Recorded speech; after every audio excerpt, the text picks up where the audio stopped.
তাদের কথা আজ আমরা জানবো ইনশাআল্লাহ। যেই গুনাহগুলোর সাজা শুধু আখিরাতেই দেওয়া হবে না, আল্লাহ রাব্বুল আলামিন নগদে দুনিয়াতে ওই পাপিষ্ঠকে বুঝিয়ে দিবেন। ওই পাপের শাস্তি দুনিয়াতেও তাকে পেতে হবে, আখিরাতেরটা তো থাকবেই। মুহতারাম হাজরিন,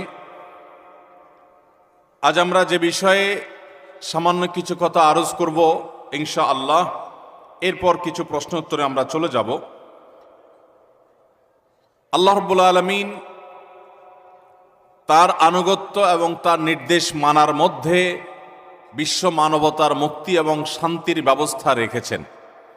আর আল্লাহর নির্দেশ লঙ্ঘন, আল্লাহর নিষেধাজ্ঞা লঙ্ঘন, আল্লাহ রাব্বুল আলামিনের পথ নির্দেশকে যারা অ্যাভয়েড করে চলে তাদের জন্য রয়েছে দুনিয়াতে শাস্তি, আখিরাতে কঠোর শাস্তি। আমরা অনেক সময় দুনিয়াতে পাপিষ্ঠ, অপরাধী,